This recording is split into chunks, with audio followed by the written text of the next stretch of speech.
കോഴിക്കോട് വടകരയിൽ നിന്ന് കാണാതായി വിഷ്ണുവിനെ കണ്ടെത്തി. പയ്യന്നൂർ റെയിൽവേ സ്റ്റേഷനിലാണ് വിഷ്ണുവിനെ കണ്ടെത്തിയത്. വിഷ്ണുവിന്റെ തിരോധാനത്തിന് പിന്നിൽ സാമ്പത്തിക ബാധ്യതകൾ എന്ന് പോലീസ് പറയുന്നു.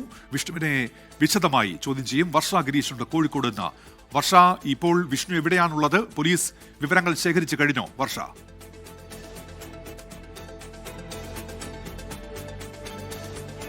വിഷ്ണു വടകര റെയിൽവേ സ്റ്റേഷനിൽ എത്തിയിട്ടുണ്ട്. ഇനി വടകര പോലീസ് സ്റ്റേഷനിലേക്ക് പോവുകയാണ്. വിഷ്ണു അച്ഛനോടും സഹോദരനോടും ഒപ്പമാണ് വടകര പോലീസ് സ്റ്റേഷനിലേക്ക് പോകുന്നത്. അല്പം മുമ്പാണ് വിഷ്ണുവിനെ പയ്യന്നൂർ റെയിൽവേ സ്റ്റേഷനിൽ നിന്നും കണ്ടെത്തിയത്. കുടുംബം തന്നെയാണ് വിഷ്ണുവിനെ കണ്ടെത്തിയതെന്നുള്ളതാണ് ഇവിടെ ഏറ്റവും പ്രധാനപ്പെട്ട കാര്യം. നേത്രാവതി എക്സ്പ്രസിൽ യാത്ര ചെയ്യുകയായിരുന്ന വിഷ്ണു തൊട്ടടുത്തുള്ള ആളുടെ ഫോണിൽ നിന്നാണ് അനിയനെ ബന്ധപ്പെടുന്നത്.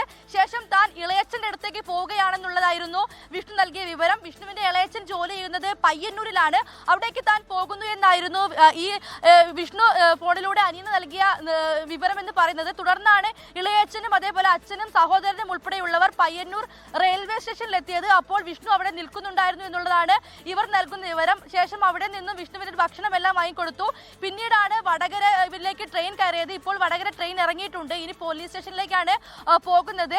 നിലവിൽ വിഷ്ണു ബന്ധുക്കൾ പറഞ്ഞതനുസരിച്ച് സാമ്പത്തിക ബാധ്യത തന്നെയാണ് വിഷ്ണുവിന്റെ മുന്നിലുള്ള ഏറ്റവും വലിയ പ്രശ്നമെന്ന് പറയുന്നത്. അത് കാരണം തന്നെയാണ് ഈ വിഷ്ണു ഇതുപോലെ മാറി നിന്നത് എന്നുള്ളതാണ് ഇപ്പോൾ ലഭിക്കുന്ന വിവരം. വലിയ രീതിയിൽ സാമ്പത്തിക ബുദ്ധിമുട്ട് ഉണ്ട് എന്നുള്ള കാര്യം വിഷ്ണു പറഞ്ഞുവെന്നാണ് വിഷ്ണുവിന്റെ ബന്ധു പറയുന്നത്. അതുകൊണ്ട് തന്നെ അക്കാരണം കൊണ്ട് തന്നെയായിരിക്കും വിഷ്ണു മാറി നിന്നിട്ടുണ്ടാവുക.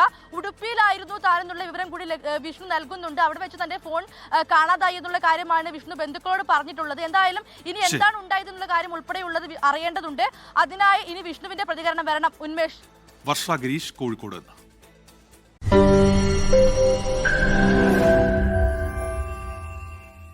ലോകത്തെവിടെയായാലും ഏത് സമയത്തും 24 വാർത്തകളും ഓഗ്മെന്റഡ് റിയാലിറ്റി പാക്കേജുകളും എക്സ്പ്ലെയിനറുകളും വിശദമായി കാണാൻ ഞങ്ങളുടെ യൂട്യൂബ് ചാനൽ നിങ്ങൾക്ക് സബ്സ്ക്രൈബ് ചെയ്യാം.